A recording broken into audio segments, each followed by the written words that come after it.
ये लड़ाई मुसलमानों की बराबरी के हक़ की है और ईसाइयों की बराबरी के हक़ की है। हिंदुस्तान पर उनके दावे की है और इस लड़ाई को सद्भाव से ही लड़ा जा सकता है। सर्वोच्च न्यायालय को पहले ही दिन यह जो सर्वेक्षण की कार्रवाई थी उसे रोकना चाहिए था या कम से कम दूसरे दिन रोकना चाहिए था, लेकिन उसने देर करके, अनसुना करके, उदासीनता बरत के यह हालत पैदा कर दी कि अब ज्ञानवापी मस्जिद में पुलिस है। अगर इस तरह की हिचकिचाहट हमारे अदालतों में चलती रही तो ये बहुत गंभीर बात होगी। तो आप कह रहे थे कि लड़ाई लड़नी है, धैर्य के साथ लड़नी है, तो ये कैसी लड़ाई है?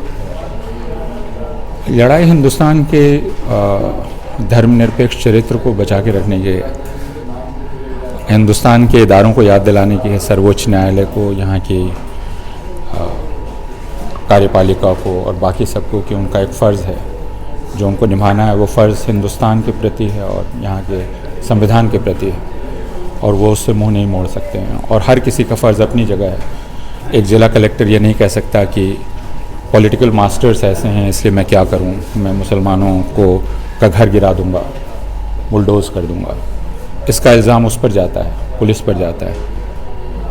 तो ये लड़ाई इसकी है, हिंदुस्तान को याद दिलाने की कि उसने दुनिया में सबसे बेहतरीन उसूल चुना था साथ रहने का, धर्मनिरपेक्षता का, और उससे वो नीचे नहीं गिर सकता। ये लड़ाई मुसलमानों की बराबरी के हक़ की है और ईसाइयों की बराबरी के हक़ की है। हिंदुस्तान पर उनके दावे की है और इस लड़ाई को सद्भाव से ही लड़ा जा सकता है, लोगों को याद दिलाकर कि लोग एक दूसरे के साथ रहना चाहते हैं। यह हिंसा के खिलाफ लड़ाई है और मुश्किल है, क्योंकि आप जब भी हिंसा के खिलाफ लड़ते हैं और हिंसक तरीके से नहीं लड़ना चाहते हैं तो लड़ाई मुश्किल हो जाती है और लंबी हो जाती है। जब नफ़रत भर जाए तो लोगों को ये यकीन दिलाना कि नफ़रत के अलावा एक ज़ुबान होती है, उस ज़ुबान की याद दिलाना लोगों को मुश्किल हो जाता है। मौजूदा स्थिति को लेकर के यहाँ सारे लोग, सारे मुस्लिम संगठन और सारे जो इंसाफ पसंद लोग हैं वो एकजुट हैं, तो क्या किस तरीके से जो इंसाफ पसंद लोग हैं, भारत का जो बड़ा तबका है हिंदू समुदाय, वो इन लोगों के साथ है? इसके कोई सबूत नहीं है कि वो तबका एक साथ है या नहीं इस लड़ाई में, लेकिन बहुत सारे लोग होते हैं जो खामोश होते हैं और जिन्हें पता नहीं होता है कि लड़ाई कैसे लड़ी जानी है, और उस वक्त कुछ लोगों को हिम्मत के साथ बाहर निकल के बताना पड़ता है कि यह इंसाफ का रास्ता है। और शुरुआत में वो लोग कम दिखलाई पड़ते हैं। और अगर आप हिंदुस्तान की आज़ादी की तहरीक देखेंगे तो आप ये देखेंगे कि गांधी के मजाक उड़ाने वाले और आज़ादी की तहरीक का मजाक उड़ाने वालों की तादाद कम नहीं थी, लेकिन उससे वह तहरीक गलत नहीं साबित हुई। उसी तरह यह तहरीक भी, जो हिंदुस्तान के आज़ादी के उसूलों को बचा के रखने की तहरीक, इसमें अगर अभी कम लोग भी दिखलाई पड़ रहे हैं तो इससे यह अप्रासंगिक और बेकार नहीं साबित होती है। सर, आपने अभी सब्र को लेकर एक बात अपनी तकरीर में कही कि सीखा कि कैसे सब्र करना है और उसकी लड़ाई आसान नहीं है, तो क्या वो मैसेज क्या है उसके पीछे?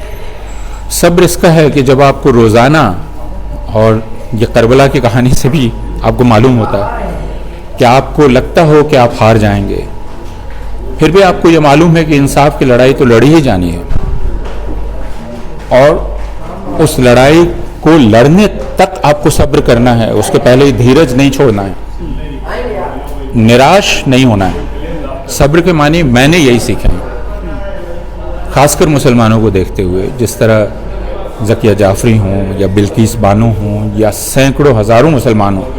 और अभी मैं अब्दुल वाहिद शेख की फ़िल्म देख के आ रहा हूँ, बेगुनाह कैदी, जो उन्होंने बनाई है। आखिरकार उन्होंने कितने बरस जेल में गुजारे और उसके बाद अब वो किस चीज़ का मैसेज लेकर घूम रहे हैं अपनी फ़िल्म के ज़रिए, वो इंसाफ का है। सर, ज्ञानवापी पर आपका क्या मानना है? मेरा ये मानना है कि ज्ञानवापी मस्जिद में जो स्थिति अभी पैदा हुई है उसमें न्यायपालिका की बहुत बड़ी भूमिका है और न्यायपालिका ने खुद उसने जो कहा है उसका सम्मान नहीं किया है। सर्वोच्च न्यायालय को पहले ही दिन यह जो सर्वेक्षण की कार्रवाई थी उसे रोकना चाहिए था या कम से कम दूसरे दिन रोकना चाहिए था, लेकिन उसने देर करके, अनसुना करके, उदासीनता बरत के यह हालत पैदा कर दी कि अब ज्ञानवापी मस्जिद में पुलिस है। ज्ञानवापी मस्जिद की वज़ू खाने को एक तरह से सील कर दिया गया है तो यानी आपने मस्जिद का चरित्र एक हद तक बदल दिया है। अगर इस तरह की हिचकिचाहट हमारे अदालतों में चलती रही तो ये बहुत गंभीर बात होगी। तो इसलिए सर्वोच्च न्यायालय को इसकी जिम्मेदारी लेना होगी और अपनी भूमिका निभाना होगी, ये मैं कहना चाहता हूँ।